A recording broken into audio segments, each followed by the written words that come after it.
The committee will come to order. Wildfires are an increasing threat to our country. They have gotten bigger, they have burned more land and put more communities in danger. Last year alone, wildfires affected Americans from Hawaii to the Great Smoky Mountains. And this year, they're likely to get worse. As we sit here today, communities in Texas just recently finished fighting the largest wildfire in the history of that state. It burned almost 1.4 million acres of land, taking lives, damaging houses, devastating agriculture, displacing families, and leaving property across the northern edge of the state in ruin. Last August fire in Maui was absolutely catastrophic and even more deadly. It took the lives of over 100 people and shattered countless communities. It was the deadliest wildfire in our country in over a century. The Council of Native American Advancement and the Mayor of Maui County have submitted written testimony regarding the ongoing recovery efforts in Maui, and I move to offer them into the hearing record without objection. These are just a few of the examples of a new crisis, one that's putting even more Americans at risk. The effects of these fires aren't only physical danger and property damage, they also bring a host of health risks to our communities, even in locations hundreds of miles from the fire. Last year, large swaths of the eastern United States were impacted by wildfire smoke from Canada, causing unhealthy air quality from Detroit to Washington, D.C. to Boston. Inhaling such smoke causes lung disease, heart problems, as well as cancer. As wildfires grow more common in urban communities, they can burn dangerous synthetic materials. Even after the fire is over, the threat remains. After effects like floods, mudslides, and barren land can threaten public safety for years. But it doesn't stop there. Wildfires are also unbelievably expensive. They amount to billions of dollars in response and recovery costs, as well as economic losses every single year. Our state and local governments have to spend already limited resources to these disasters, often much more than they can afford. Businesses lose money, properties lose value, infrastructure gets damaged, and industries are changed for good. This isn't just a land management issue anymore.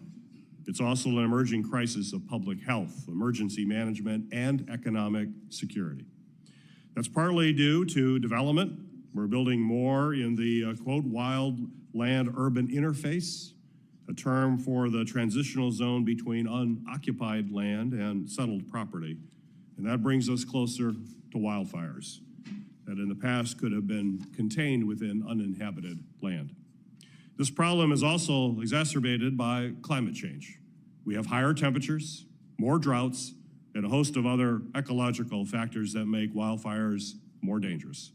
They are one of the gravest consequences of global climate change. In short, this is a serious problem. Climate change is making it worse, and we have to improve our response, our recovery, and mitigation efforts. We have a few key tools for that work. FEMA is the government agency tasked with disaster relief, and wildfires affecting communities falls under their purview. FEMA handles declarations and gives out key resources to communities affected by wildfires. But the increasing danger posed by wildfires has revealed gaps in this agency's infrastructure. For instance, many of its programs were designed for other hazards like floods and hurricanes and do not adequately meet the needs of wildfires. So I look forward to hearing from our panel of witnesses on what FEMA needs to do in order to properly mitigate this threat. Our witnesses will also provide valuable insight on the Wildland Fire Mitigation and Management Commission. The commission, which I want to thank Senator Romney for championing, was marked up in this committee and signed into law as part of the bipartisan infrastructure law. It offered a sweeping review of our government's response to wildfires and what we need to improve. It was co-chaired by FEMA, the Department of Agriculture, and the Department of Interior, and released nearly 150 recommendations this past September. The report outlined ways we can expand our workforce to fight fires, modernize the tools we use, invest in resilient infrastructure, and adopt a proactive approach so that our communities can be better prepared to face this problem in the future. Our committee has taken some key steps related to the report's recommendation. Last year, the Senate passed my bipartisan Disaster Assistance Simplification Act, which makes it easier for people to get help they need after wildfires, as well as other serious natural disasters. This Congress, the Senate passed the Fire Grants and Safety Act, which will help expand our workforce and support firefighters all across America. This committee has also passed the Wildland Firefighter Paycheck Protection Act, led by Senator Sinema, to establish a permanent, updated pay scale for federal firefighters. We will continue working to advance this bipartisan legislation through Congress to prevent a pay cliff for wildland firefighters at the end of this fiscal year. But there's still so much more we need to do. Wildfires have become a crisis for our country and one that calls for bold and comprehensive solutions. This threat isn't just going to go away, and this committee must play a central role in our federal government's response. So today's discussion with our expert witnesses represent a meaningful step towards that goal. I would now like to invite Senator Romney to share some opening remarks. Thank you, Mr. Chairman, and thank you for holding this hearing. This is a national priority. It is tragic that we continue to have wildfires of the nature we have. Some have become conflagrations. There's been massive loss of life, and this is a problem from Hawaii to Canada to the southern border, across the country, and more states are being affected by wildfires. It's not just a few states in the American West, as we sometimes think is the case. It is a national concern. I particularly want to thank Utah's Director of Forestry, Jamie Barnes, for being here and being willing to share her expertise with this committee. We have some 800 to 1,000 wildfires per year just in Utah. And when you think about the impact of these fires, I go back to 2018, we had one called the Dollar Ridge Fire, and what was most unusual about that is that it dramatically impacted the watershed going into rivers and streams and lakes, killed wildlife, fish, threatened the drinking supply of people in Panguitch, Utah. So the challenge is not just that we're putting CO2 and smoke in the air and threatening structures and life, but we're also affecting our drinking water and the life of wildlife. In 2021, the Parleys Canyon fire forced the evacuation of 8,000 residents along the Wasatch Front for an extended period of time. And I went and met with people there, and they were angry, asking why couldn't we do a better job preventing these things from happening. I didn't have a lot of answers. We were actually even considering closing down Interstate 80 as a result of that fire. So back in 2021, Senator Mark Kelly of Arizona and I introduced the Wildland Fire Mitigation and Management Commission Act. It put together, as you know, some 50 individuals, federal, state, local, private sector, public sector, FEMA. This group came together. They have put together a report as of September of last year with some 148 different recommendations. And Senator Kelly and I are working on legislation to take these recommendations and turn them into law. That's one of the reasons we wanted to have this hearing today, to get your perspectives on what things we might want to turn into law. I appreciate very much the work that you're doing. It is a national priority. I recognize that we can't keep on doing the way we have in the past. We're going to have some changes. It's going to require additional funding. We may need additional fixed-wing aircraft, different monitoring systems, different remediation, different forestry management, different prescribed burns processes. There are a lot of things that we are going to have to do differently than we have in the past. So I look forward to the testimony today, particularly from Director Barnes and the rest of you, and appreciate the willingness of members of our committee to come together and to focus on this important issue. Mr. Chairman. Thank you, Senator Romney. I'd now like to invite Senator Lankford to share some opening remarks. Mr. Mr. Chairman, thank you. Sometimes when people think about wildfires, they don't think about Oklahoma. They think about some of the areas of tall timber. I do want to remind folks, we do have tall timber in Oklahoma as well on the eastern side of our state, and we have great areas of prairie grass on the west. February the 26th, just a few weeks ago, wildfires broke out in the state of Oklahoma, and according to our forestry services, we had 152,000 acres that were burned. Just in February 26th and the days that are following that, we had a high fire danger day even yesterday, as that is continuing to be able to come. Just in that fire on February 26th and the time after that, we had 19 homes destroyed. We had 4 injuries that were there, a lot of livestock and a lot of fence line through that area. Our neighbors in Texas, where one of the fires actually started and moved into the Panhandle of Oklahoma, lost over 1 million acres just at the end of February and early in March. This is wildfire season in Oklahoma. It's when we see a lot of the fires actually take off quickly with dry vegetation and high winds coming through. That's why Senator Brasso, Senator Manchin, we're holding hearings on wildfires as well this week as we continue to be able to talk through the other issues that we can to try to resolve as many things as we can. We do have to address areas of mitigation. That's grazing, that's prescribed burns, that's timber harvesting, that's removal of hazardous fuels. And the hazardous fuels for us in Oklahoma is actually the red cedar, which actually just explodes when fire gets near them as well. So it is a big issue for us. It is an invasive tree. It takes off quickly. And if they're not actually mitigated, when a wildfire breaks out, it becomes a major, major issue for us to be able to spread the fire and to be able to accelerate it. You may not know this, but Oklahoma occasionally has severe weather. I know that may be a shock to everybody. So occasionally when we have severe weather, that lightning will also break out a fire, and that has become a long-term issue for us as well. So a lot of our critical infrastructure continues to be able to deal with how they can manage those issues.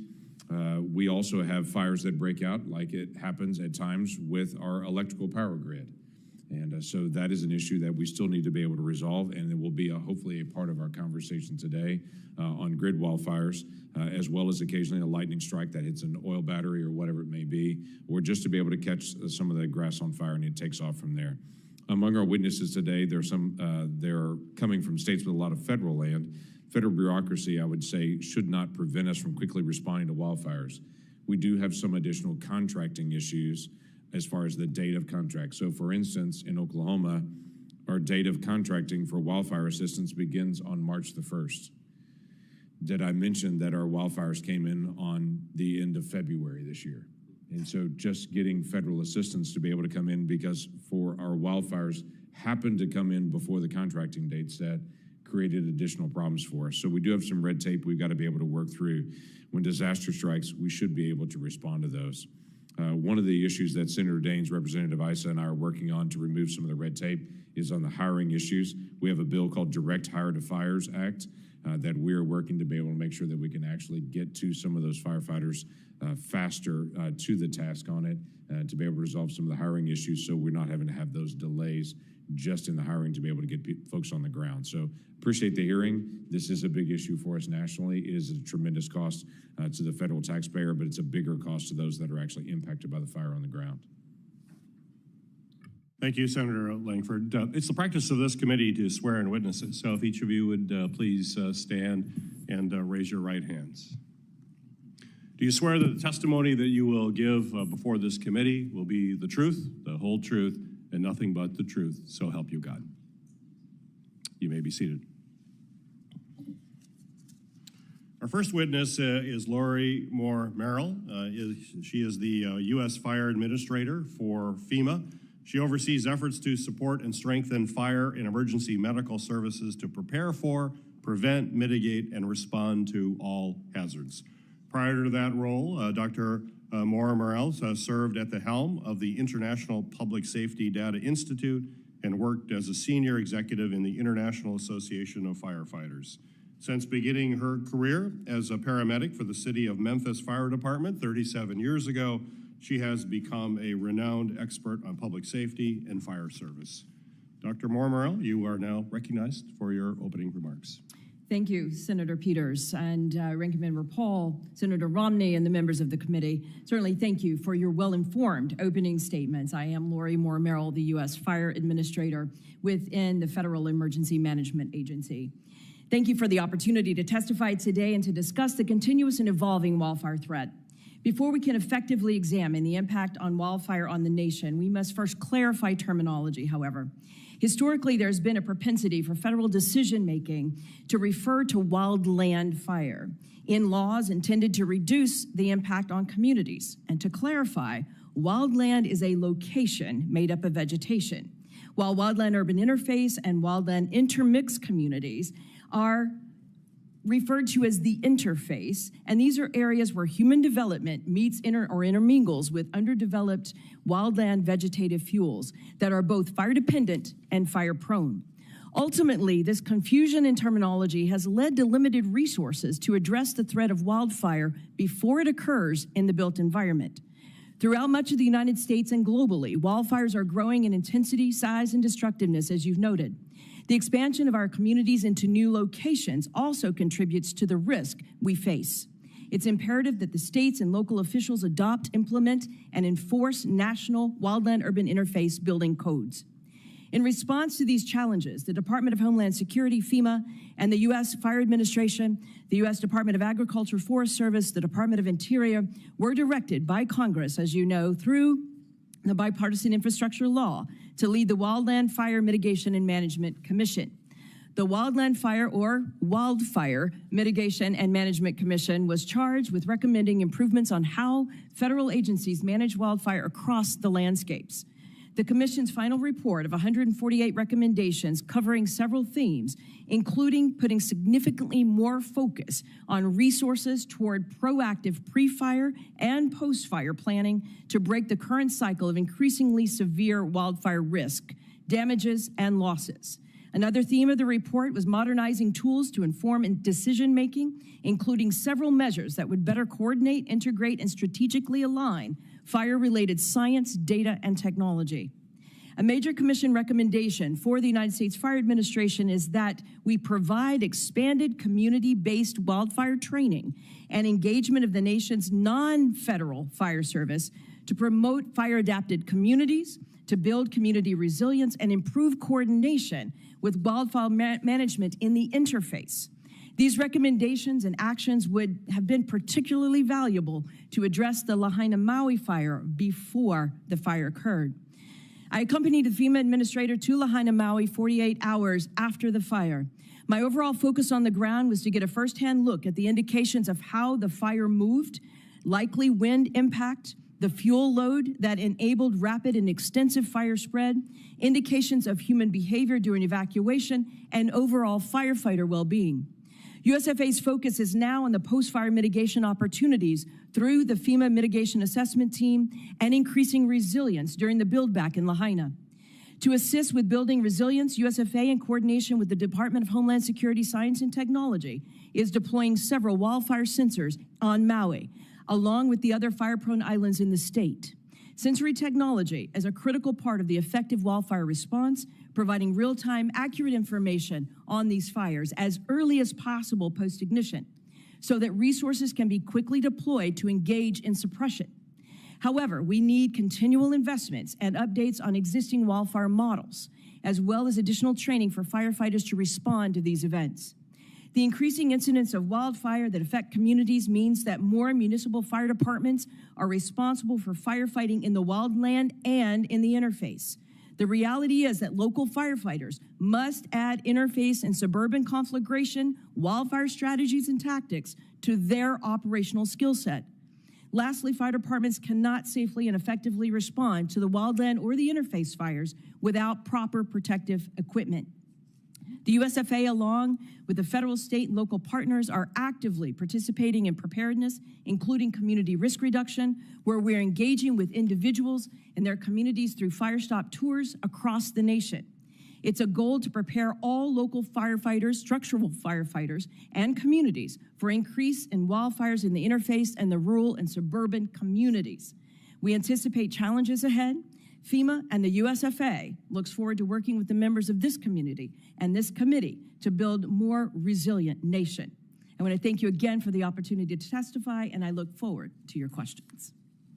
Well, thank you. I'd like to now recognize Senator Rosen to introduce our second witness.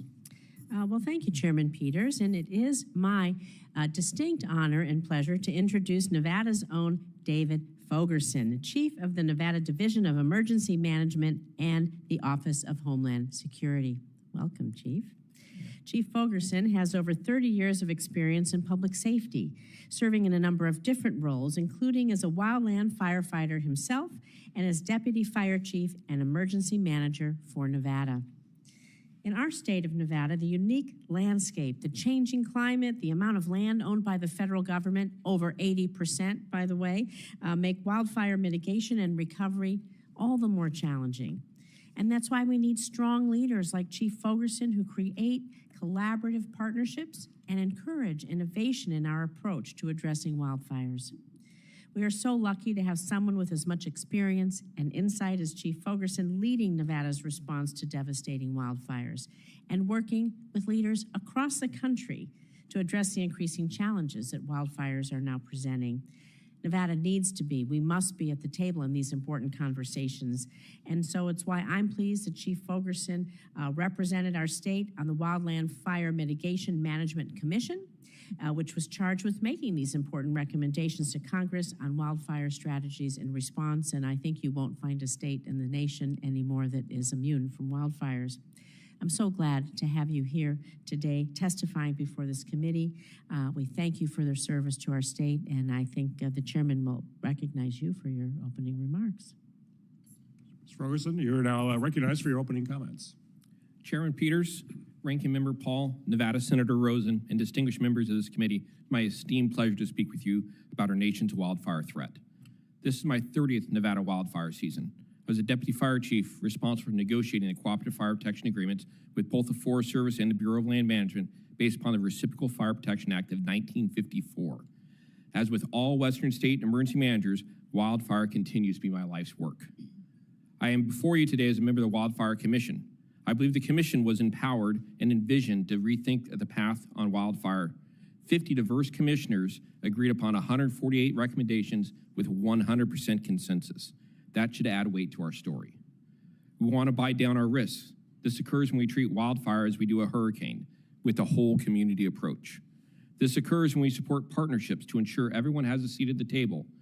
This occurs when we support workforce development and realize we no longer have a fire season, but rather a fire year. H.R. 77 speaks to treating wildfire as we do hurricanes, and I urge its support. We don't care who owns the hurricane. We react as a collective community to support survivor outcomes using an enterprise-wide approach. During projected landfall, federal agencies work collaboratively to move resources to support state and local responses. Funds are provided to pre-position resources. Emergency operations centers are open with a mindset to protect the whole community. Partners come together. Our nation's response to wildfire is quite different. A red flag warning did not trigger local, state, federal, and tribal nation coordination to prepare. When we hear the Santa Anas in Southern California or the Washoe Zephyrs in Northern Nevada, there's no openings in emergency operations centers, no community-wide approach, and no collective movement of resources, as wildfire is still viewed as a responsibility of whichever agency manages the land, segregated by property lines and jurisdictions. We need an outcome-based view, one of consequence management, as we do with hurricanes. The evacuation coordination effort currently being led by the Fire Administration is of paramount importance. In fact, Nevada and California is holding a bi-state workshop on this issue in 2 weeks. Our responsibility includes accounting for the cascading hazards wildfire brings. We know floods follow fire. Tying flood to the fire is essential for resource-poor communities to protect the residents and visitors. Collaboration is key given the role that local governments play in wildfire response. In Nevada, local governments provide structural firefighters are our primary wildfire responders. Federal grants such as FMAG, EMPG, AFG, and SAFER help local governments fight the fire and not their checkbook. Administrator Criswell is working to increase FEMA's nimbleness. No one wants fraud, waste, and abuse. We want nimbleness to create the best outcomes in the shortest amount of time. There's a fine balancing act between those two needs, a balance point we must continually seek. FEMA and the U.S. Fire Administration needs our support to ensure they are positioned to support the whole community. They must be sufficiently resourced and funded for wildfire planning, preparation, response, recovery, and mitigation. Our federal land management agency partners spend their entire careers dedicated to wildfire. These professionals need adequate salary, benefit, and respect, and the workforce must be grown to year-round one can provide for mitigation activities outside of fighting fire. The idea of a fire season lasting from May to October is no longer a reality in Nevada. Nevada sees a year-round fire season with our largest loss of civilian life and property during winter wildfires, when our federal partners are not staffed to support response. I've managed many winter wildfires asking for additional engines, hand crews, and air support, only to be reminded it is out of season and local government is the depth of the resources available. Local governments are a critical component of wildfire response, year-round and around the clock. The same firefighter that responds to your difficulty breathing call, to your structure fire, to your motor vehicle collision with extrication needs is your wildfire responder year-round. We must allow for more rapid reimbursement to make the local government whole for their efforts. This will allow them to grow their capabilities and remain engaged. The Reciprocal Fire Act of 1954 remains an impediment to the local government partners. I thank you for this opportunity to testify today. It is an honor and a highlight of my career. My passion is to ensure that we are learning from experience and improving our systems, for to those who much is given, much is expected. Thank you. Thank you, Mr. Fogerson. Before we introduce our next witness, recognize Senator Carper for 1 minute for a brief remark. Thanks, Mr. Chairman. Welcome, I represent the state of Delaware. We don't have a lot of wildfires. We have a lot of firefighters, and we revere them and the good work that they do. We have challenges that emanate from the ocean. We have sea level rise and wiping out parts of our beaches and our farmland along the coast. And it's not just Delaware, it's all up and down the East Coast, the West Coast as well. I like to say in my state, it's not enough just to address the symptoms of sea level rise and the devastation that comes from that. We have to address root causes. We all know what the root cause is. Climate change, too much carbon in the air. The good news is we're doing a lot as a country, I think leading the world in addressing that, and we need to do more of that. We'll not only make sure we have great beaches in places like Delaware, but also make sure that we'll have fewer wildfires to fight across the country. Thank you all for being here. Welcome. Thank you. Thanks, Mr. Chair. Hey, thank you, Senator Carper. I need to step away to an Armed Services Committee to ask some questions. So I will be passing the gavel over to Senator Romney. Senator Romney will be chairing this hearing while I step away.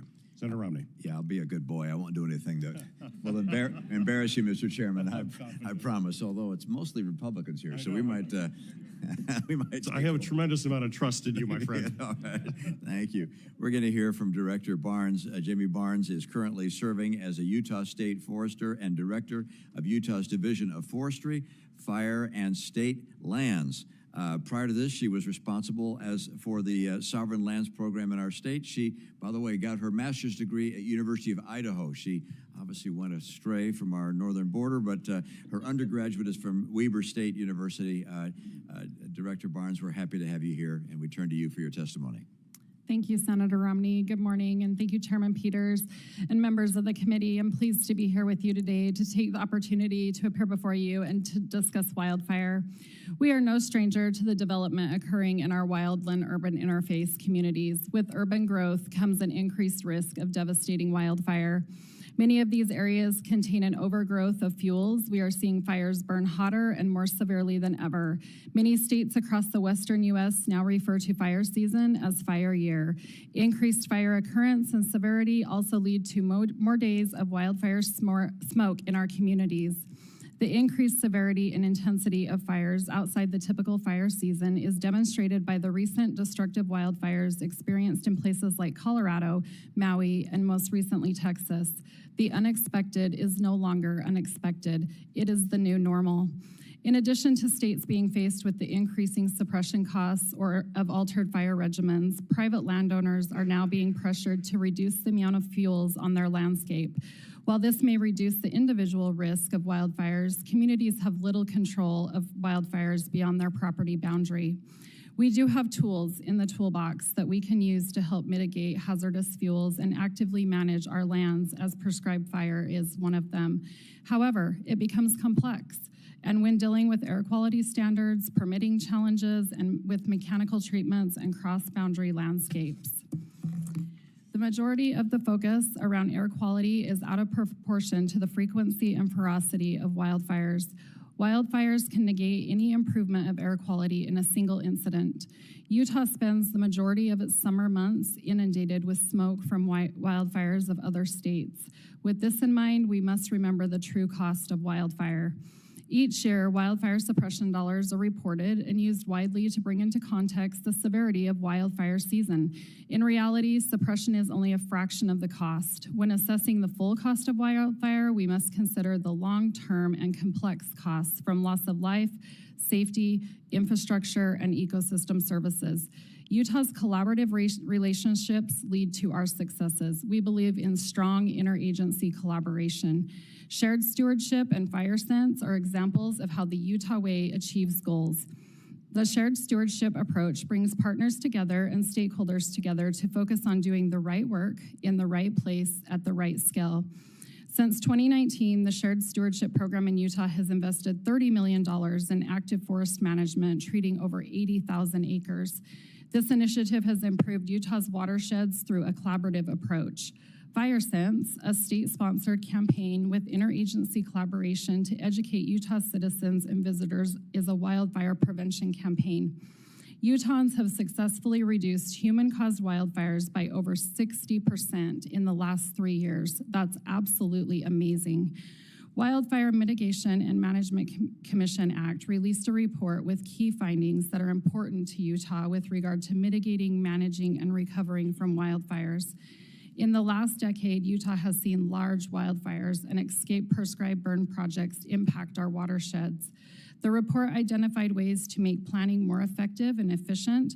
This is one approach that Utah has been very proactive in with shared stewardship, but with limited funding. There are still limitations to achieving large landscape scale projects due to NEPA's litigation challenges, the need for permitting reform, and the lack of mechanisms for forest management.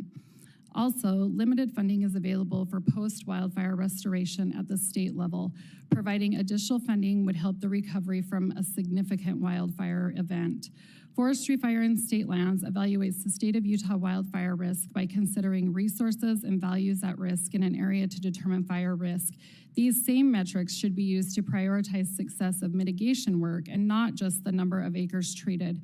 Current federal performance metrics use solely on metrics around acres treated. Lastly, prioritizing investment in building a workforce is important throughout the nation. Firefighter pay has been at the center of discussions for years now.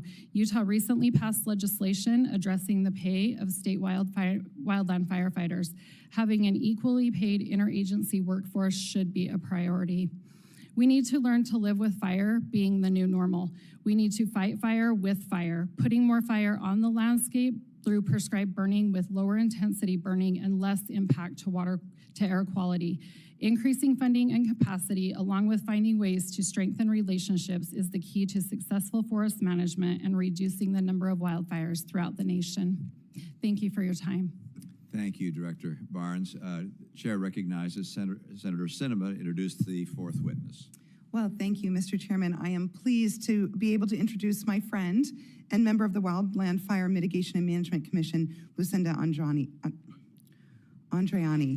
Lucinda serves as the Deputy County Manager and Flood Control District Administrator for Coconino County in Arizona, where we have worked together on many critical projects for the people of Northern Arizona, from resiliency planning to delivering key post-fire and post-flood resources, to seeing firsthand the people in neighborhoods and Flagstaff devastated by post-fire flooding. Lucinda has been a champion for rethinking the ways we plan for and respond to wildfires in our country, and her appointment to this important commission is a testament to her dedication to Northern Arizona. I cannot thank Lucinda enough for her exemplary work co-chairing the post-wildfire working group with another witness we have at today's hearing, Mr. Fogerson. I look forward to Lucinda's testimony and continuing our work to deliver results for all Arizonans who are affected by the growing threat of wildfires. Thank you. Thanks, Lucinda. Senator Romney, Senator Sinema, and distinguished members of the committee, I'm honored to testify. From the shores of Hawaii to the panhandle of Texas, wildfire ravages tens of millions of acres and thousands of communities. Even once the wildfires are extinguished, secondary impacts such as loss of housing and post-wildfire flooding threaten the health and safety of affected communities for years. I am Lucinda Andreani, and I serve as Coconino County, Arizona's Deputy County Manager and Flood Control District Administrator. I am responsible for mitigating the impacts of wildfires and post-wildfire flooding, and my duties include leading the district's forest restoration initiative. I can tell you firsthand, the scale of these crises rapidly overwhelms the capacity of local governments. While there are opportunities for federal support, much must be done to improve the accessibility, immediacy, and effectiveness of the federal response to the wildfire crisis. I also was privileged to represent counties across the country as I served on the congressionally established Wildland Fire Mitigation and Management Commission. It is counties that generally bear the brunt of wildfire disasters. I want to thank Senator Sinema for her continuing leadership with and significant contributions to improving wildfire prevention, response, and recovery. Her support of the county's efforts have been steadfast and are deeply appreciated by the county and our residents, and me personally as well. Since 2010, Coconino County has endured 9 major wildfires, issued over 25,000 evacuation orders, lost over 130 buildings, including 63 homes, and wildfires have released 4.1 million metric tons of carbon. I'd like to focus on some key issues relative to how FEMA can improve wildfire recovery processes. Commission Recommendation 64 advocates for amending the Stafford Act to reflect the cascading, repetitive nature of post-wildfire flooding. Although cumulative impacts usually exceed the minimum for a declaration, the disaster events are separated by 72-hour windows. As a result, Coconino County has lost access to millions of dollars in FEMA reimbursements and has virtually no access to the public assistance program. Commission Recommendation 79 calls for protecting taxpayer investments by ensuring that FEMA funds can be applied to infrastructure improvements, not just in-kind replacements. In Coconino County, we have seen wildfire-impacted watersheds discharge up to 26 times more floodwater than they did in pre-wildfire conditions. Congressional action is needed to allow FEMA to reimburse for upfront short-term flood mitigation and infrastructure preparation costs for post-wildfire flooding. While some areas may qualify for NRCS's exigency program, FEMA should reimburse local governments and tribes that do not qualify for NRCS exigency and to prepare infrastructure for the dramatically increased flood flows. Furthermore, exigency funding through FEMA may provide a tangential benefit to the National Flood Insurance Program. Now I want to quickly turn to increasing the resiliency to wildfires. While the BIL and IRA funding has significantly improved federal investments in forest restoration, additional funding will be needed across the West to reduce the threat of catastrophic wildfires as called out in Commission Recommendation 126. Improving the resiliency of the built environment is also important, as is identified in Commission Recommendation 6. I am glad to see FEMA's BRIC and HMGP programs are now focusing on fuels reduction within communities. However, streamlining FEMA's processes is greatly needed. Our county received a fuels reduction grant, but because of these slow processes, it will take over 5 years to implement. The wildfire crisis cannot be dealt with as business as usual. In Coconino County, we have become adept at navigating the systems and forming the partnerships to secure aid to address post-wildfire impacts. But this is not the case for most areas, such as our neighboring state of New Mexico. The Commission's Recommendation 60 calls for major improvements in federal agency coordination. Thank you again for the opportunity to provide testimony. A robust, unified response from all levels of government is needed. Thank you. Thank you. Appreciate that testimony. I'm just going to note that you may wonder why it is that people are coming in and out from this front row here. That's because there are other hearings going on that we have responsibility to attend and in some cases to chair. I would also note that the people who are going to be doing drafting on legislation and implementing many of the recommendations from the commission, they're the ones sitting behind us. So the workers are the ones sitting in these back rows here, and they're not leaving. They're here to make sure that we actually turn into law some of the recommendations that are being made by the commission. Our final witness is Christopher P. Currie. He serves as Director of Homeland Security and Justice of the Government Accountability Office. Mr. Currie leads the GAO's work in emergency management and disaster response and evaluates the efficiency of certain programs within DHS, including FEMA. He has served in the GAO since 2002. We have seen him a number of times before, as you can imagine. Mr. Currie, you're now recognized for your opening statement. Thank you very much, Senator Romney and other members of the committee. It's an honor to be here today to talk about GAO's work on wildfire preparedness, response, and recovery. I'm not going to repeat all the challenges about wildfires. I think everyone's covered that pretty well. And the 150 or so Wildfire Commission recommendations show how big of a problem this is. But what I want to do is get into some nuts and bolts and really lay out 3 key points based on the years of work we've done on this area and talking to almost every state in the country as well and listening to the challenges they face. The first point is that the current federal system hasn't really caught up to the modern threat of wildfires. It's very similar to, I think, what we were facing in 2005 with Katrina when we weren't ready for those types of disasters. The current system focuses on suppression and mitigation in rural and federal lands. And what we've seen is that wildfires are now affecting very populated areas over the last 10 years. FEMA is becoming a lot more involved because more people and infrastructure are being affected. So traditionally, land management agencies like the Forest Service and Interior have had separate missions from FEMA. Now that this is changing, there needs to be better coordination between the two. As others have mentioned on the panel, there needs to be a much more holistic approach from start to finish about this. Some examples I love to throw out are, states have told us, for example, that if a wildfire starts on federal land, you can't actually access certain FEMA grants and programs until that wildfire crosses into state or city land. And that's just an archaic process that's tied up in how these programs have been applied for other types of disasters and in statute. Wildfire smoke's another example. As you can imagine, EPA and the Forest Service have very different priorities as it pertains to wildfire smoke. The Forest Service wants to use prescribed burns to mitigate against fires. EPA wants to stop smoke to increase air quality. So these are just the types of things that we have to work out as we change the dynamic with wildfires. The second point is in our work, federal assistance has struggled to really help individuals and communities with wildfires.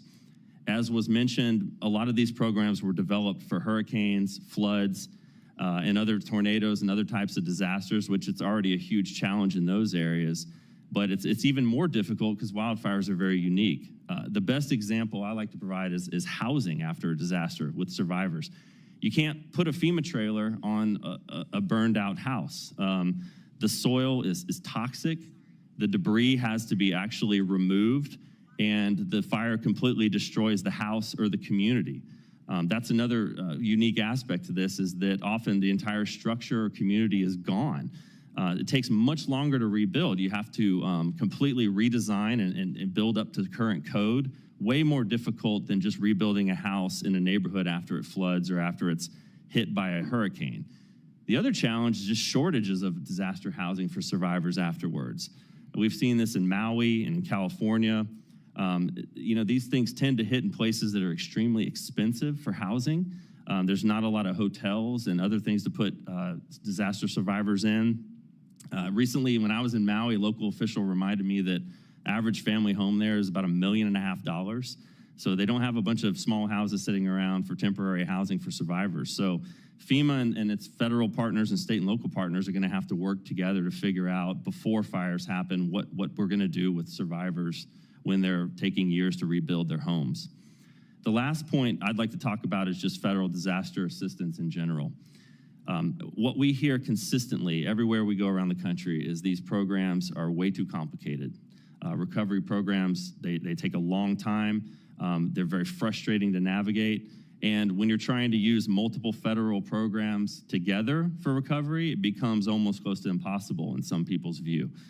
This is something that we're going to have to change. We've made recommendations on how we can do this. We actually suggested it was such a big problem that there needed to be a specific commission set up to handle just disaster recovery reform in general. So many things need to take place to change the way we look at wildfire preparedness, response, and recovery.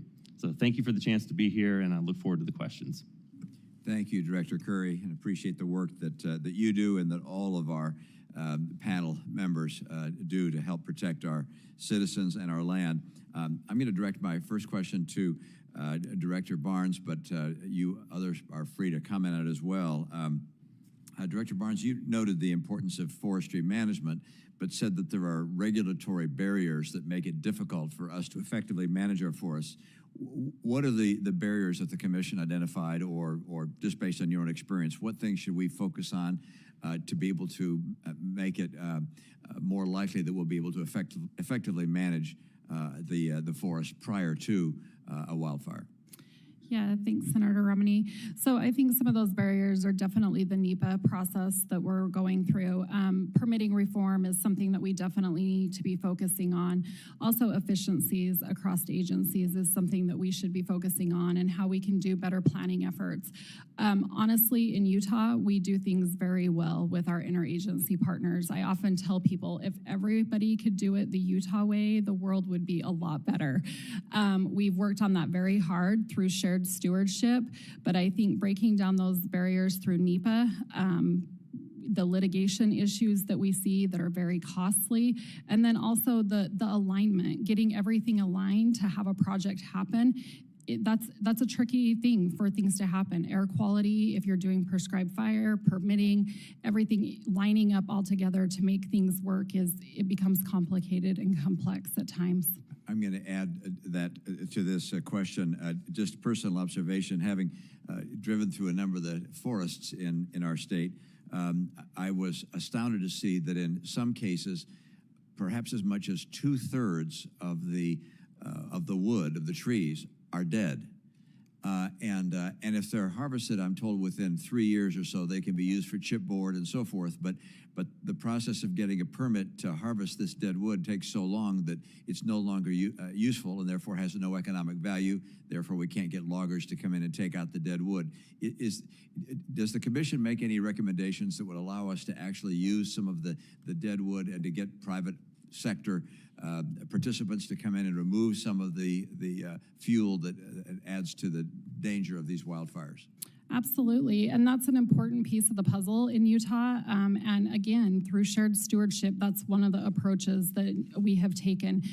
We have invested in a position of a wood utilization specialist within the division, and having that person to determine what wood is out there, how can we utilize that wood, and how can we get that wood off to the forest to be an economic benefit in the state, is something that we're very focused on, and we're starting to build success in that area. It's a very important topic. Thank you. I'd be happy to hear from any other member of the panel that would like to address this as well. Yes, Director? Thank you. One of the Commission recommendations does point to the needed continuing and additional needed investment in biomass utilization technologies and investments in those businesses. Because much of this, the wood in the West, particularly in Ponderosa Pine area, is very low or no value. And we need to look at other ways that we can create value out of those products. So continuing investments in those areas is going to be critical. Thank you. Thank you. Let me turn to another topic that you raised, which is the workforce and the pay. Again, Director Barnes, you indicated a desire to provide the appropriate pay between state and local individuals, but there's been discussion about the difference in pay with federal as well as state and local, and how those compare and the conflict that may exist. Likewise, in this regard, there's some discussion about full-time versus part-time. And at the federal level, we have part-time individuals? Who wants to take a job that's going to require you to have a salary or provide a salary for you maybe 5 or 6 months a year, but the rest of the year you got no pay? Are there solutions in this regard that you all have that we need to consider? Yeah, Senator Romney. So recently, a couple years ago, Utah passed HB 65, which increased wildfire pay. We increased that and brought people up to the level which we felt was comparable with federal pay of federal wildland firefighters. Right now, we feel that Utah is in a good place compared with our federal partners, but there is still that compensation bracket with regard to benefits. Some of our time-limited firefighters that fight fire just throughout the season do not receive a benefits package, so that's also an important piece of that puzzle. Bringing people on, as we talked about, fire season is not just fire season anymore, it's fire year. So compensating is very important. It's also very important to not have a swift difference in firefighter pay from agency to agency. When a fire happens, it knows no boundary. We're all out on the landscape, we're working together, we're working to put that fire out. So if you're a state wildland firefighter or you're a federal wildland firefighter, we should all be making an amount that is similar so that there's no difference in what these people are doing out there in saving our resources. Thank you. Any other individuals, please? Please, thank you, Senator, for that. I'd just like to, if I may, transition just a bit to our local firefighters. As you've noted, there is a shortage of wildland firefighters, but certainly we're having a shortage in the structural side as well. And it's up to the structural firefighters to often cover on federal, state lands regardless. They are the first boots on the ground, not a federal firefighter. And so our local firefighters, and I'd like to express my gratitude certainly to the Senate for already have passed the SAFER Act. This is critical to making sure that we can continue to recruit structural firefighters across the nation because we are on the edge of a shortage nationwide. Thank you. Any others have any comment? If not, I'm going to turn to Senator Butler and let her take over. Obviously, we're very much aware of the tragedies and the wildfires that have occurred in California in recent years. Appreciate your being here and turn to you for questions you may have. Thank you, Senator Romney, and thank you to all of the witnesses and my colleagues who are here. I appreciate you marking the moment, Senator Romney, for our colleagues who are, having to do multiple things sort of all at the same time, because I don't think it is a reflection. Please don't see it as a reflection of the commitment of this body to this incredibly important issue. I think it's an important note for those who are watching to understand what's happening here. I would love to pick up on this conversation about firefighters, because I think that they are just a critical asset to the entire sort of complex puzzle that you all are managing as it relates to community safety and environmental standards, as well as land preservation. As was noted, Dr. Moore-merrell, Director Moore-merrell, the Senate appropriations package last week that extended what is the temporary pay increase for federal wildland firefighters. I think it is important for us to note that at least the data that I've seen in President Biden's fiscal year 2025 budget proposal that Congress must now pass a permanent increase to the base pay to give our nation's firefighters the long-term certainty that everyone here has spoken to. Now, Dr. Moore-merrell, I've heard estimates that Congress, that had we not extended the pay increase, 30 to 50% of federal wildland firefighters might have left their jobs. I'd love to hear your thoughts about how a reduction of this scale might impact the federal government's ability to be the kind of partner that I hear is required in order to meet this crisis that we're dealing with. Absolutely. Thank you, ma'am, for the question. Certainly, I'll address your initial question about what would be the impact if we lost that many firefighters across the nation, certainly our federal firefighters. It's huge because then it defaults to our local and state. They are already covering because there is a shortage. If we don't pay the federal firefighters, the wildland firefighters, and pay them year-round to take on what is their responsibility on federal lands, to be there first and initially, the burden is still falling on our local firefighters to get there, and then when they can deploy from the federal wildland or interior or other agencies, they are arriving, but it's later. We've already noted the impact if we don't get to these ignitions quickly. So we must have resources. The other thing is sustainability of the pay for our wildland federal firefighters, not just a bonus pay, not just a one-time that's not pensionable. They need pay increase. Right now, they can go and apply at Target or somewhere and make almost double what they're making an hour here. And our most skilled set, our smoke jumpers, these and others, and I'm certainly going to defer to the forester here in the room to answer this, but this is something that we must address as our workforce across the board. Say it louder for the people in the back. Thank you so much for making that point so clear. Relying on the people that we have to do this work is critically important. Mr. Fogerson, I'm going to turn to you for my next question. As was noted and is widely known and reported, California has been just sort of ground zero for so much of the accelerated experience of wildfire that we're experiencing as a country. In 2018, our Camp Fire killed 85 people, destroyed 19,000 homes, burned 153,000 acres, and cost nearly $17 billion in damages. In the immediate aftermath of the fire, impacted individuals struggled to access adequate shelter. Those who did access shelter faced an outbreak of norovirus and crime. Nearly 6 years after the fire, many of the affected areas have yet to rebuild.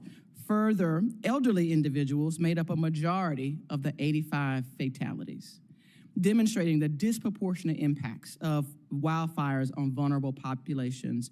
Mr. Fogerson, your testimony highlights the ongoing struggle of Butte County and the towns of Paradise, Magalia, Concow, and Butte Creek Canyon to recover and rebuild.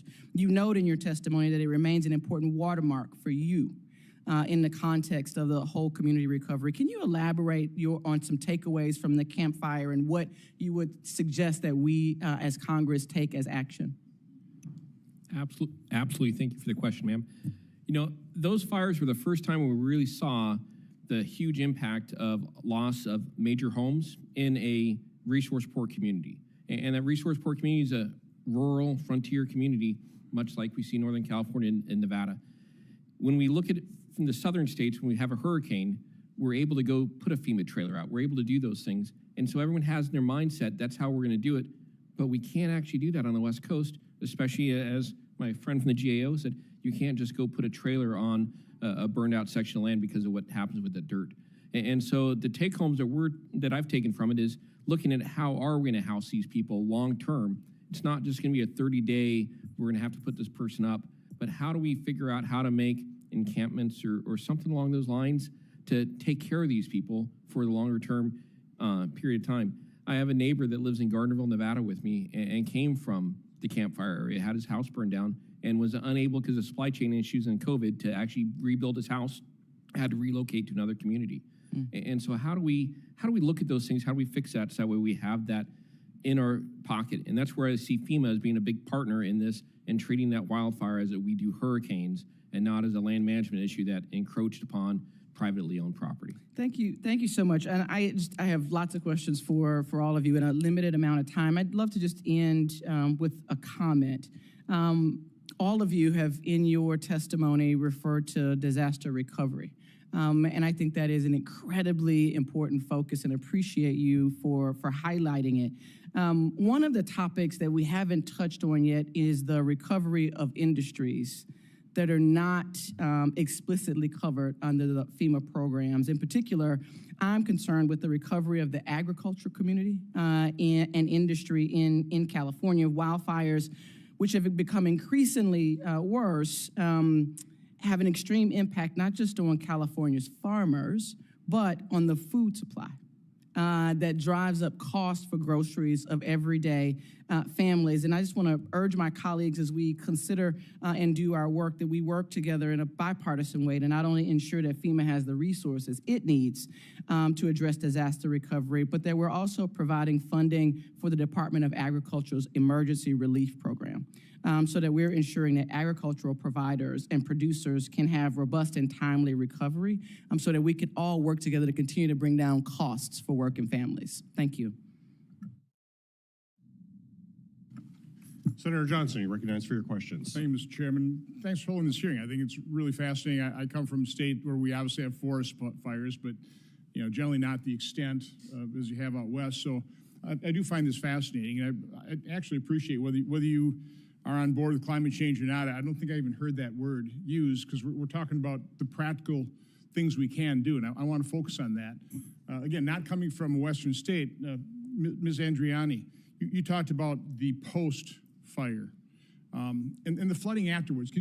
Is it because these things are sparked by huge thunderstorms and that cause, or is there something else occurring? Is there lack of vegetation that's not absorbing the moisture? I mean, just to describe what's happening geologically that you have post-fire floods. I'm fascinated by that. We, in the Southwest, and actually Utah, other areas of the West, experience what's called, a monsoon, a traditional monsoon in the summer, typically anywhere from the end of June through September. And then certainly you've seen in California, the atmospheric rivers, you've seen other types of rainfall events, mountain thunderstorms that can create post-wildfire flooding. So that's the dynamic. What you see on the ground is that when a wildfire occurs, particularly if it's a severe wildfire with very severe impacts to the soil actually becomes hydrophobic. So it can't absorb it. It acts like glass. And that will typically take place through an initial season, maybe even longer depending upon the circumstances. And so you get this massive increase in flood flows. We have seen in an area recently that was burned up to 26 times the pre-fire flood flows in those areas. So you're getting massive removal of sediment. In many of these areas, we have steep slopes that have burned very severely. So you're getting massive wasting of sediment, debris that's coming from the wooded area. You no longer have any foliage to deflect the rainfall, and so you see these catastrophic events after the fire. It's coincidental. I mean, the massive flooding is caused by the fact they had a fire beforehand, but and oftentimes it occurs more than 72 hours, then that's a problem for federal funding. Exactly. There's this window between events. And so, for example, after the pipeline fire in 2022, we had 45 major flood events that summer. But if you have once you have a flood event, then they create a 72-hour window within which you aren't eligible. And so we never reach, even though the total amount is over double our current threshold, financial threshold for a declaration, we never met the declaration level. So that means we're not eligible for reimbursement, and it means we're not eligible for public assistance. So again, I think we're all aware that the federal government creates these rules. Sometimes they're at cross purposes, and sometimes they don't make sense. So again, I appreciate the testimony so that we can hopefully get that in better alignment. At the same time, permitting and the cross purposes of the agencies. I know Ms. Currie mentioned the fact that the EPA is all about reducing smoke, but one of the mitigating factors would be to do controlled burns. So, Mr. Fogerson, you mentioned your groups, your agencies got together and you came up with, I think you said 148 different recommendations that were 100% agreed to. Laying aside the financing and some of those permitting, can you talk about the mitigation? Because I've always heard we're just not removing the fuel. Talk about controlled burns. I mean, what are the best things we can do in terms of mitigation that everybody agrees to? Absolutely, sir. Thank you very much. This is a very wicked problem. There's not an easy answer that we just need to do more prescribed burns on the forest lands, because we're talking forest lands, we're talking rangelands, we're talking the built environment. And so it's using the biomass tools that we talked about earlier, so that way we can take out the dead and down timber that is not salvageable for costing, using the logging operations, doing controlled burn operations. And we do run into some issues with controlled burn operations because when we look at using FEMA hazard mitigation funds, we're not allowed to do controlled burns, but we can do controlled burns using federal, using Forest Service or BLM funds. But you also have problems with anti-loggers, that type of thing as well, right? 100%. And that's why it's kind of the wicked problem of how do we reduce the fuel volume in the forest environment, the rangeland environment, and the built environment. And some of that also involves using wildland urban interface codes. That way we have homeowners that are actually protecting their communities around it, tying our community wildland fire protection plans that are required for or dealing with the Forest Service and BLM with the FEMA's hazard mitigation plans. That way there's one cohesive plan on how we're gonna reduce that risk. You know, I continue to see, different charts saying that, we really don't have an increase in the number of acres being burned every year. Over time, it's actually decreased. But I think oftentimes, like hurricanes as well, we've just built up so much valuable real estate on the coast, or, we built, so many expensive homes in fire-prone areas. I mean, is that the issue here? And, I thought it was interesting, too. You can't have any federal funding until it actually crosses into state land, which, again, seems insane, but kind of understand that. Ms. Merrell, you were... Certainly, I'd like to address the building toward risk. You're absolutely right there, sir. We are building toward risk. We continue to build toward fire-prone lands. And if we do so without proper ingress and egress for the population living there, without proper building codes being implemented, adopted, and enforced using fire-resistant materials, we know that geography is going to burn. And so we have to pre-plan for that so that we don't have these disasters. Fire is going to be normal. We are going to have fire-adapted communities, but they must pre-plan. And the federal government cannot bring all the solutions to this. It's too big a problem. So individuals who choose to live there are going to have to mitigate their property. We are taking a heavy role in that, in education about what mitigation looks like. What does right look like? Keeping vegetation off your home, not using mulch, not having wood fences. These are very practical solutions to making a fire-prone community. Well, just real quick, as you read more about the Maui and Lahaina disaster, people just knew that was a disaster waiting to hit, and just did. Is there kind of a booklet? Is there a publication of here are the real concerning areas? People weren't thinking about this before. They moved in there because people like to live around trees. Okay, have we identified these areas and we're just simply not addressing them, or what are we doing toward that? And apologize going over time here. We are continuing to identify those risks. We can look at a fire risk index for the wild land for our forested areas. What we do not yet have is a fire risk index for the built environment. So as we build toward those risks, because of the building materials that are being used, because of climate change, which you appropriately brought up, the drought that we're having, all of the soil moisture reduction. So on one side of the island in Maui, it's perfectly green. On the other side, everything is dry. And so we're seeing that not only across the islands, but in areas across the nation that have never burned before, Louisiana, for example. And so these are areas that we have to pay attention if we're going to build here. Coupled with climate change, we've got to bring solution pre, not post necessarily. Okay, thank you, Mr. Chairman. Thank you. Thank you, Senator. My bipartisan bill, the Fire Grants and Safety Act, reauthorizes the U.S. Fire Administration, the Assistance to Firefighters Grant Program, as well as the Staffing for Adequate Fire and Emergency Response Grant Program through 2030. The bill would also increase authorization of appropriations for the Fire Administration for the first time since 2012. Dr. Moore-merrell, can you share with us what the U.S. Fire Administration would do with these increased resources to better help protect our first responders who are preparing for these wildfires? I appreciate that, sir, and thank you so much for shepherding that bill and for already passing those in the Senate. Yes, the U.S. Fire Administration needs the extra initiative, the funding, to be able to expand our own resources to prepare our firefighters across the nation to mitigate to be able to respond, and to be able to assist with recovery. It is imperative that we not only educate the communities, community engagement here has been made abundantly noted that the individuals are going to have to take responsibility, but it's our firefighters who connect with those individuals in their communities to teach them those things. And so we need that. We need the data. We need to be able to build a new analytics platform. Our National Fire Incident System was built in 1976.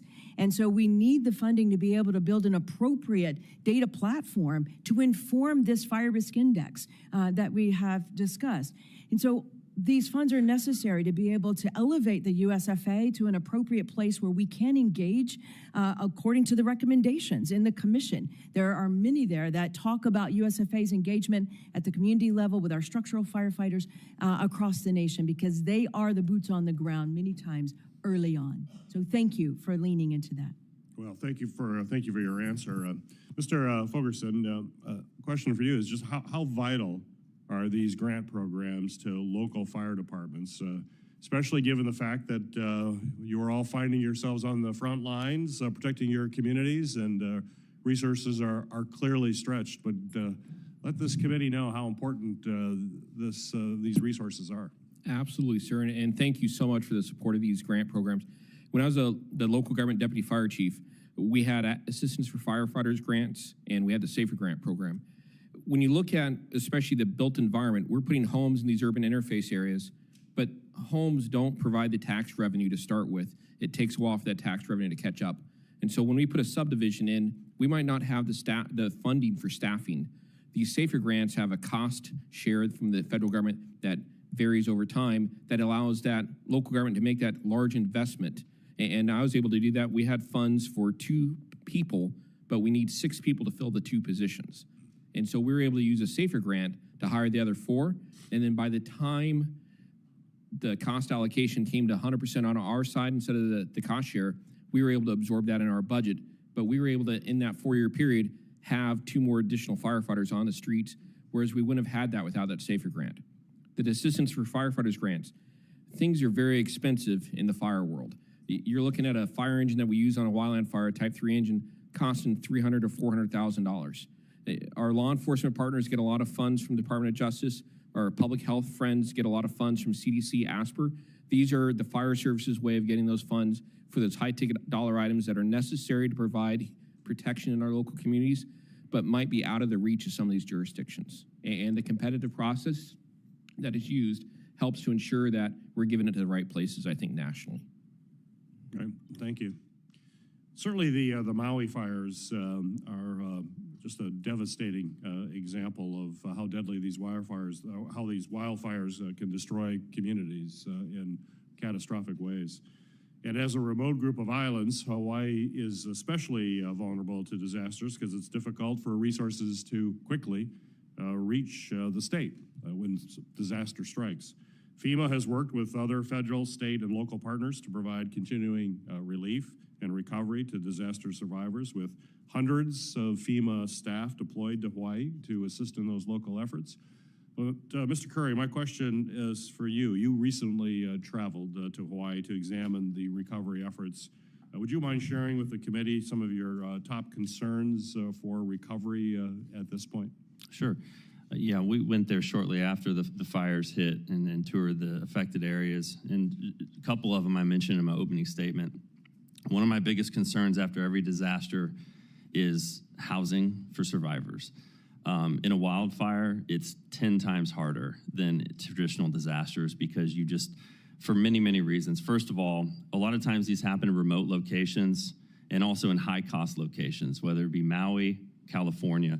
There's not a lot of affordable housing that can be used temporarily, or hotels or things like that. So I think in Maui right now, according to FEMA, there's still almost 5,000 people that are in some type of hotel or temporary condominium situation.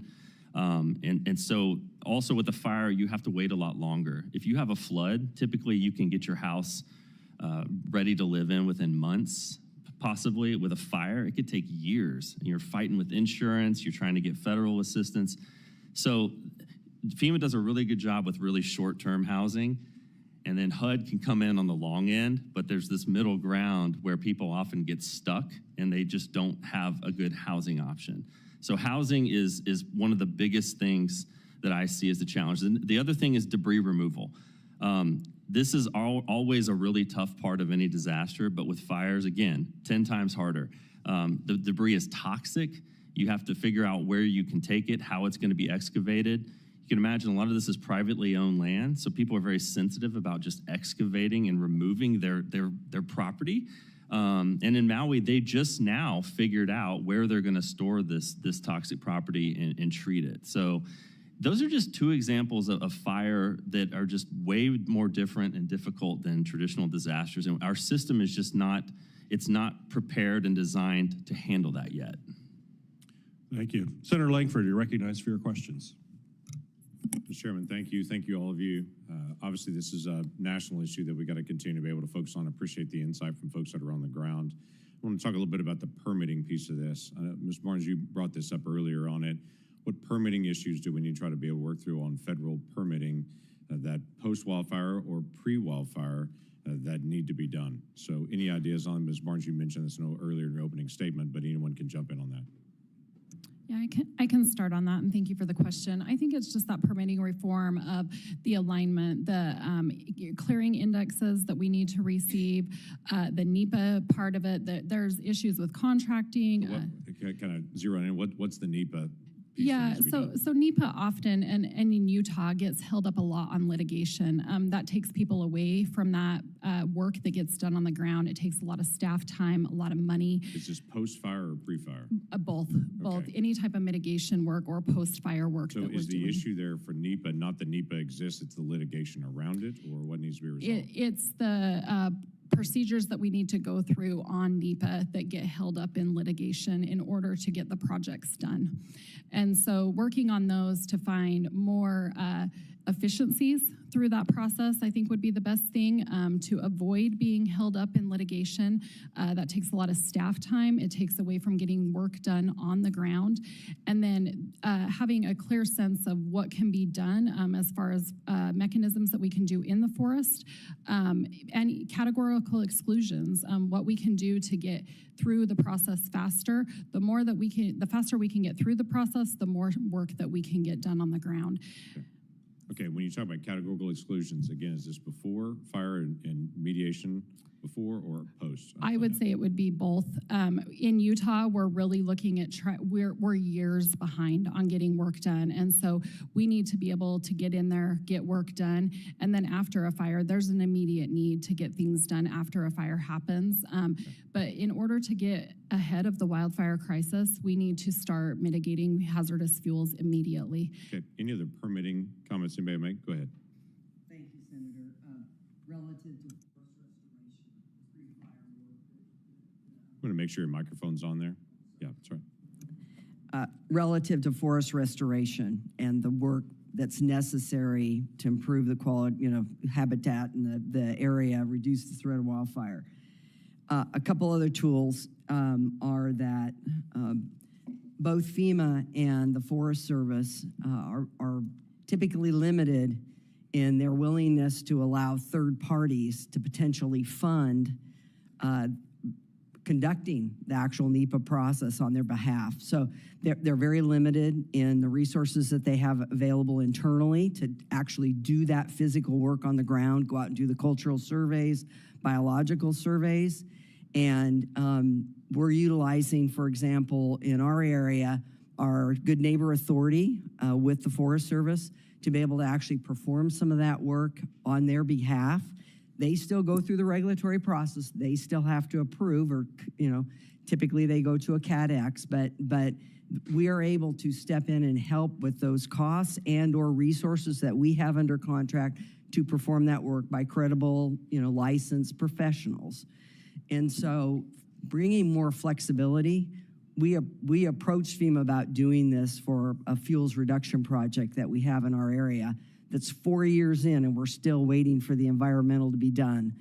And that would have been a fairly simple solution. Again, we're not taking over the regulatory responsibility, but providing them with the legwork, the folks boots on the ground to get the work done. Yeah, obviously while you're waiting on permitting, you're dealing with the potential of a pretty expensive wildfire. And for some reason, wildfires don't wait on NEPA permits. They do not. They actually go through. We've seen that repeatedly. Let me ask just a couple of clarifications. I brought up in my opening statement as well about power and power lines and sparking red flag fire warnings and what we deal with at times.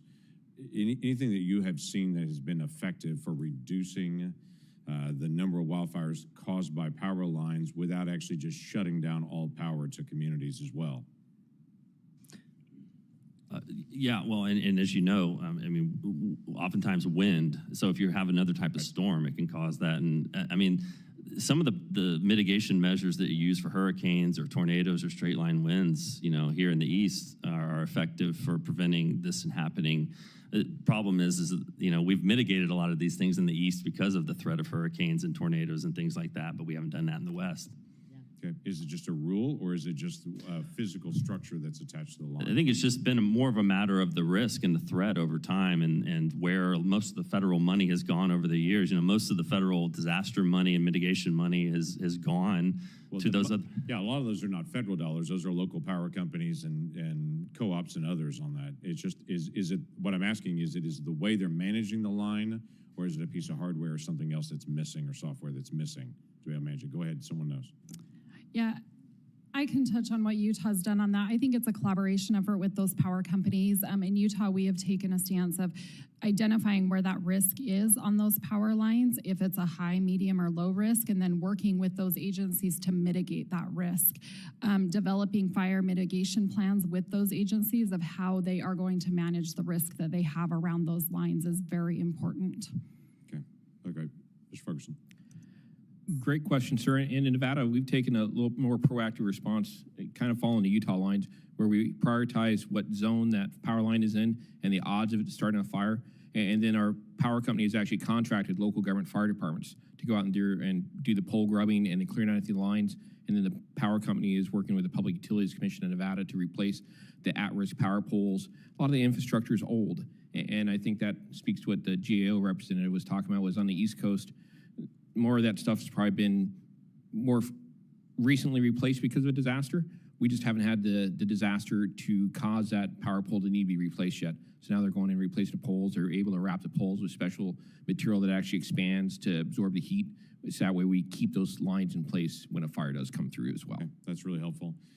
Mr. Chairman, I would take up anyone that's here that's willing to be able to have a chainsaw in their backyard and be able to bring it on over to be able to help us, because we deal with these red cedars, as I mentioned before, which are explosive to us. They're a nice, pretty tree. They're terrible pollen in the springtime, and they're terrible for being a fire problem for us, and they're an invasive species. It's one of the areas that we've got to deal with on mitigation. I know where we're clearing forests and trying to be able to manage underbrush and things that are there. We have the same issue in some of our open prairie areas as well, and we'll have to be able to work through processes to be able to resolve that in the days ahead. So thank you to all of you. Very good, Senator Langford. And I appreciate you warning us on explosive trees in Oklahoma. So I got my bring chainsaw ready. bring your chainsaw. We'll take some of them down and have fewer explosions. Ready for duty. sounds great. Senator Rosen, you're recognized for your questions. Thank you, Chair Peters. I want to build just on this last question about Senator Langford brought up about shutting down the power lines, and thank you, Chief Fogerson. I just want to say that for shutting down power lines in a place like Nevada, that we regularly have temperatures greater than 100 degrees all throughout our state through a large portion of the year. This could create a second deadly consequence by them not having power. So it may not be, you know, it's just as bad. You could have a fire or high winds. We also get the Santa Anas. We get a lot of those winds coming in from the coast. And so do we want the power lines to go on fire? Do we want to kill people because there's no air conditioning? So this is why it's important that we talk about these things. But I'm going to talk about three main topics, one about smoke, one about land management. Like I said, 80% of Nevada's public lands, and then our wildfire designation upgrade, which I know is near and dear to the hearts of us in Nevada. So, you know, there really is a big impact of wildfire smoke on our air quality for our local communities. We're no stranger to that in Nevada. We experience hazardous air quality for weeks at a time. It forces small businesses to close their doors. Schools have to keep their students inside. It's got lots of health risks, and the smoke levels are just expected to increase more frequently as climate change causes more frequent and severe wildfires. So when smoke plagues communities like those in my state, we often don't have the tools to properly mitigate and that's really important. And persistent hazardous air quality as a result of wildfire smoke, it's not currently eligible for major disaster declaration under the Stafford Act, and it makes it difficult for us to get those federal funds. People really suffer, those with chronic lung disease. I remember being up there a few years ago, and I can just tell you, I couldn't breathe after a while. The sky is just brown from the smoke. And so, Chief Fogerson, can you talk about what happens, particularly up in northern Nevada, when that smoke just hangs over us coming in, and what it means if we could upgrade smoke as a major disaster declaration? Thank you for the question, ma'am. You know, a few years ago, I think it was the rim fire was the first time that we actually saw this impact, because it hasn't happened. From my history in the fire service, I couldn't remember till the rim fire. And it just floated in and stuck around for a month. And then we had a year without it. And then it seems like every year now, every summer, we have 2 months worth of socked in smoke that's causing air quality issues. And I don't know if there's a good answer to it. There's a lot of people that have some thoughts on it, and we've had some jokes about it between the two of us as well on what some of these items are. But we got to figure out how we use good fire to reduce the number of fires that there are. Mm-hmm. So that way we have lighter smoke that isn't as heavy and as dense and is in the right time of year for the air balances to occur. And then the other one is we got to start investing more in public health and sensors. So that way we can see where is the bad air quality at and do additional research on what the impacts of air quality is. Because one part of it is on not only on the community, but then we also have to think of our firefighters that are on the fire line in that smoke and then sleeping in a base camp in that smoke and then taking their 2-day break at home in that smoke. They have the long-term health implications, and we know up in northern Nevada we have Lake Tahoe and all of the wildlife and other things in the community impacted that ecosystem as well. And so I think investing in research and development and how we address this is going to be good for everyone. I know that the commission recommended we invest in a national smoke monitoring and alert system, and you think that would be a good thing for us to invest in? Yes, ma'am, I do, because when we look at it, urban areas have a lot of those smoke monitors. We look at rural and frontier areas, such as Nevada, such as Utah. We don't have many of those monitors, so it's harder to give people ideas of what is the air quality level and what precautions they should take. Thank you. And I want to continue to talk about response and recovery. 80% of Nevada, land in Nevada managed by the federal government, 60% managed by the Bureau of Land Management. We have multiple federal agencies. It's kind of an alphabet soup. The Wildfire Commission reports that 5 federal land management agencies have missions related to wildfire management. All 5 of these agencies interact with you, with the tribes, with our communities. I'm going to stick on Nevada here. What are the challenges of having so many agencies, and what might you suggest to help streamline this process, particularly in this middle of a disaster? Absolutely, ma'am. Part of the issue is trying to get the rules to be the same for each of the federal agencies. Each of the federal agencies, whether it's DOA, Department of Agriculture, or Department of Interior, they have different rules on how they do things. And so streamlining those, that way the rules are the same for the same federal agencies on how we use those firefighters and work rest ratios and all that stuff that National Wildfire Cooperators Group is starting to work pretty hard on, but there's still some nuances there. The agreements between local government and the different agencies is an issue. And then the bigger part of it is pulling in that emergency management, so that way we have the enterprise-wide approach. So that way we can bring in public works, we can bring in law enforcement, bring in fire, we can bring in emergency management and have that coordinated collaboration like we do in emergency operations center. And a central point of contact in the midst of the emergency would be most helpful to cut through some of these different bureaucracies. Would you say? I would agree with you, ma'am. Well, I'm going to move on to something that I know is really important to you and really important to all of us. We need to respect the wildfire, right? How do we do that?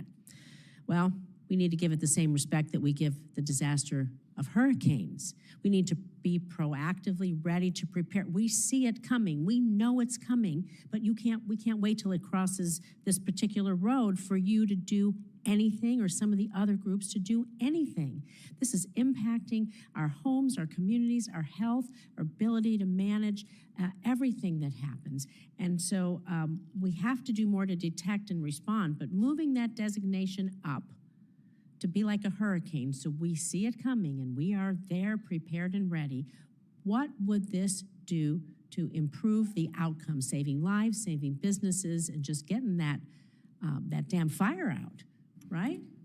Absolutely. When we proactively use, the commission recommends a fire intelligence center or a fire environment center that is based upon NOAA and based upon just like a hurricane center. And then we move resources that way, then we can put those fires out before they get big, or have the resources there to utilize that fire in a beneficial manner because we have sufficient resources there to make that decision. And that's the whole crux of ensuring we have the right resource, the right place, at the right time, based upon what science today seems to be able to tell us through either AI modeling with our fire cameras, or the new sensors the Fire Administration put in Hawaii, or the weather data we're getting from NOAA. And like I said, there's no longer just the Western states. It's every state, and we need to respect the wildfire, and we need to prevent and attack it prevent it when we can, attack it when it's there, and work on mitigating it before and cleaning up after. So thank you. I thank you all for being here and everything you're doing. This is critical, critical work to every community across America. I hope we don't need to, I hope that all the mitigation prevention works so we aren't having to respond, but I'm grateful that you're thinking about the best ways to do that. Thank you.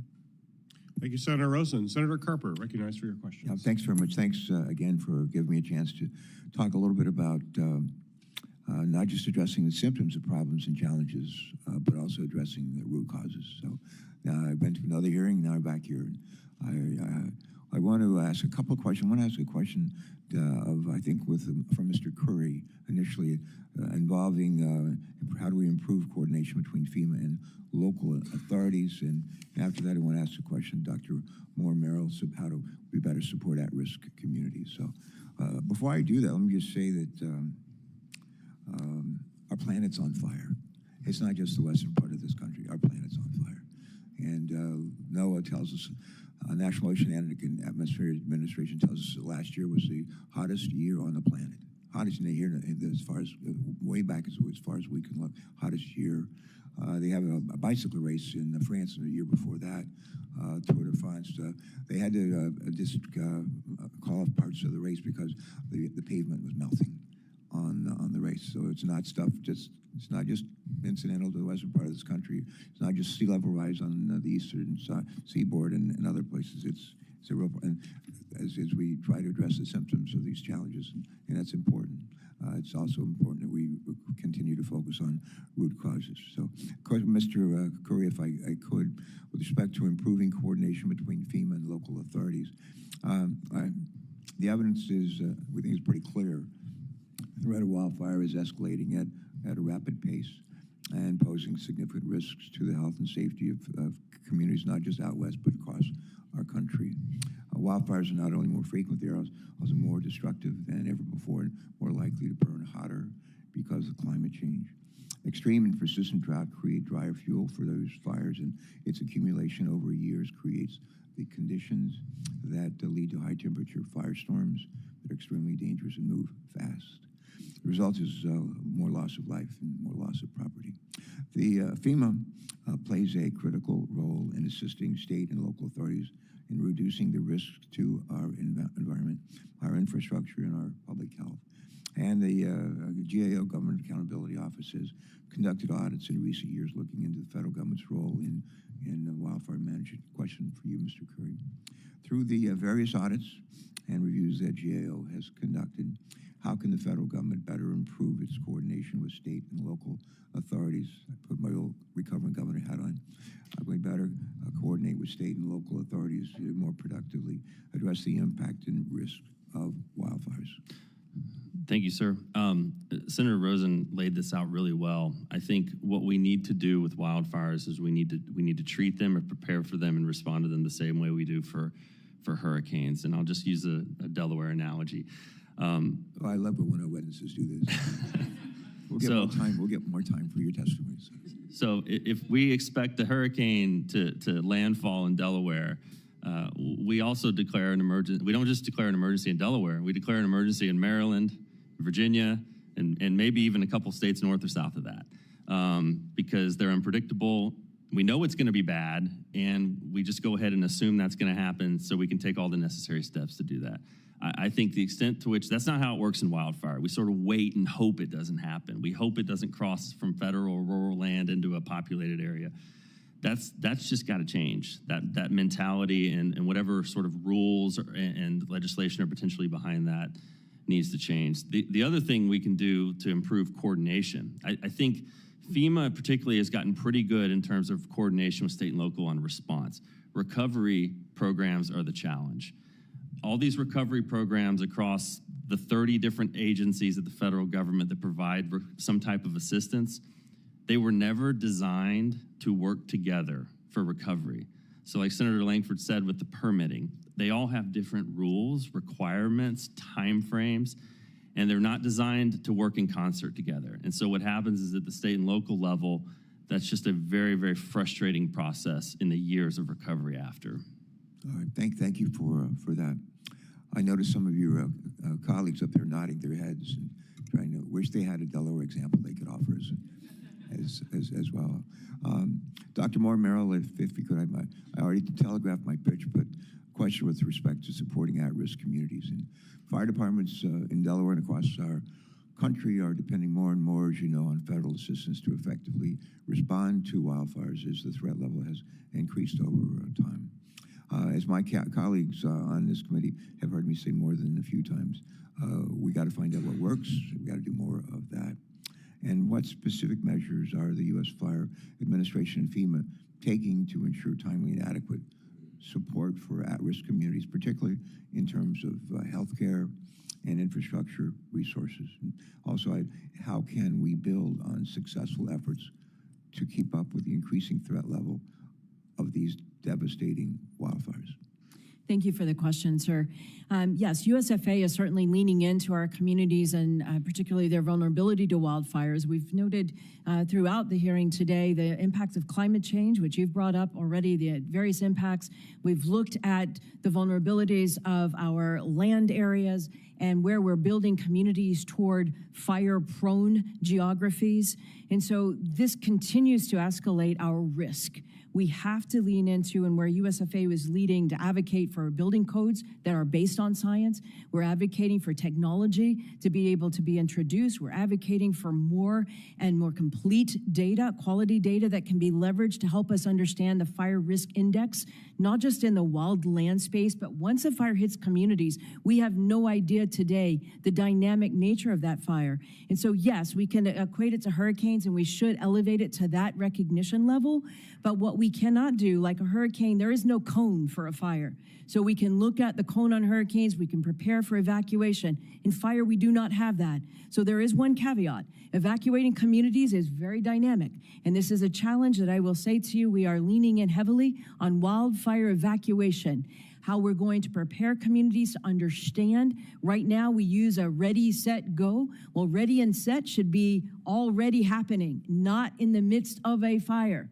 And so we have to understand that when we hit go, that's in the midst of a fire. If we have not leaned into preparing our people across the nation to be able to evacuate, then we're going to have issues like the Paradise Fire, where we had 85 people trapped on the egress route, like Lahaina, where it was so fast, the time for evacuation was minimized.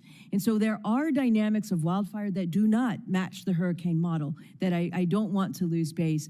The other thing I'd say, Senator, is highlighting, as you have in our communities, the real effect of continuing structure fires. So it's not always a wildfire that starts with vegetation. We have structure to structure spread that happened in Lahaina that becomes conflagrations in our communities, but also we have already lost in homes where people should be their safest. Almost 600 people since January 1 have died in their homes. That doesn't mean all of the people who've been displaced. This is from fire in general.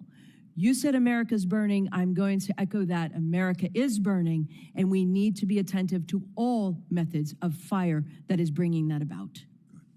Mr. Chairman, could I have maybe another minute? Thanks very much. Yesterday, Democrats, senators gathered to hold our annual caucus retreat. Issues it was just a wonderful time to share ideas and what's working, what's not. Republicans had a similar kind of caucus, I believe, yesterday. And one of the things I mentioned to my colleagues yesterday is about, in terms of what's actually causing this, the root causes behind these, our planet on fire. About 30% of the greenhouse gas emissions in this country are coming from our mobile sources, our cars, trucks, and vans that we drive. And probably another 25% comes from power plants that generate our electricity, coal-fired plants, natural gas-fired plants, and maybe another 20% comes from manufacturing operations. Think asphalt plants, think steel mills. Those are the three majors. 30%, 25%, 20%. That's like 3/4 of the root causes and the contributors to this problem. We're working on all of those as a country. We're working on a lot of those and trying to provide guide maybe some inspiration for provide leadership for the rest of the world. So I just want to know that we're not just addressing the symptoms of these problems, which are tragic, but we're also going after the root causes, and we're all in this together. So thank you very, very much. If I may, sir, on the greenhouse gases, wildfires themselves produce greenhouse gases that then contribute to climate change or are causing the drought that help perpetuate wildfires. So this becomes a very circular in nature problem. So thank you for recognizing that. Thank you. Thanks, Mr. Chairman. Yeah, thank you, Senator Carper.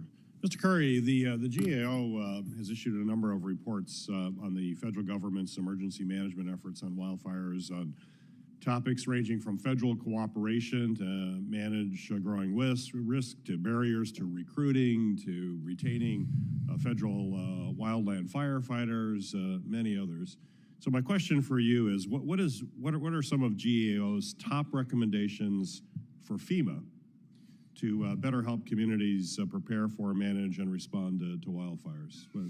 What should the committee know, and what can we do?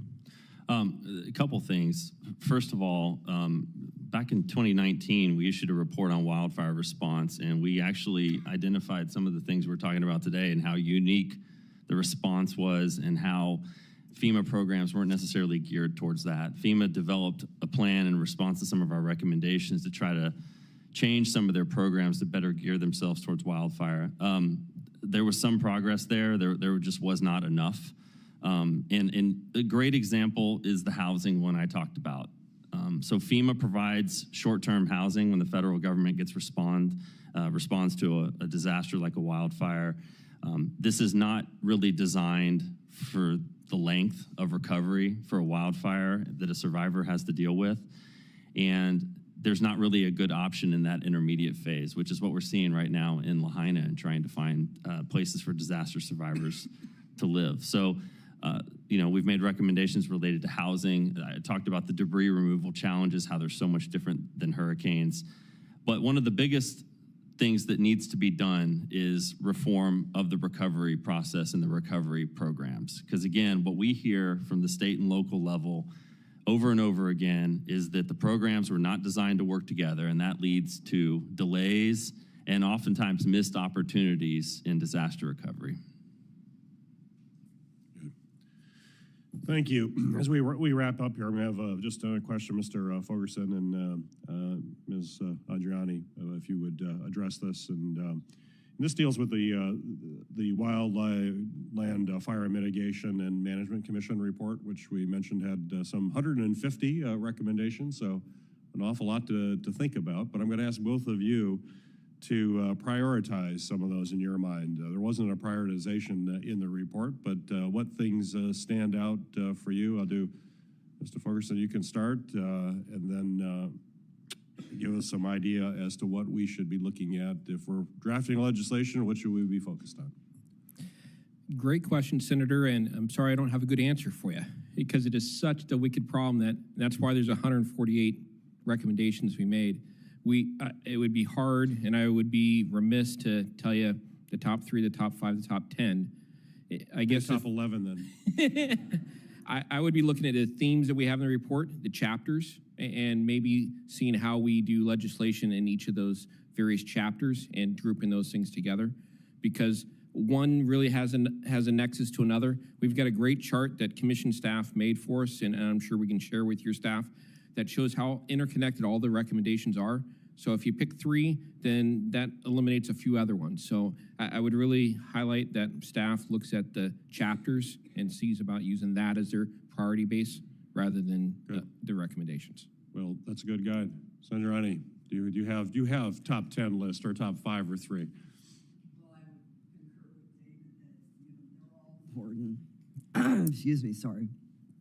However, I did point to a couple in my testimony that I think are, lack of a better term, fairly straightforward opportunities that can dramatically change outcomes in communities. And so I would ask you to consider those, because I think they're policy level, some may, level opportunities to right size, the problem and address some very immediate issues that we have. So. Okay, very good. In the interest of time, we're going to wrap up, but Dr. Moore-merrell, I'm going to be submitting a question for the record for FEMA to kind of identify for us which recommendations FEMA is implementing on its own from the commission and which recommendations you believe require congressional action specifically. So I will be submitting that for the record and would look forward to seeing your response to that. So I'd like to first just thank all of our witnesses for joining us here today to share your testimony and expertise. This is an important conversation and one that does not end today. We've got a lot of work to do, including a lot of recommendations to act on, but also support the men and women who are dealing with this issue each and every day and oftentimes risking their lives to do that. Congress and the entire federal government must do its part to address this increasing threat, and we must do everything we can to create resilient communities in the process. And I look forward to our continuing work together to improve both mitigation, preparedness, response, as well as recovery capabilities. The record for this hearing will remain open for 15 days until 5 p.m. on March 29th of 2024 for the submission of statements and questions for the record. Thank you again. This hearing is now adjourned.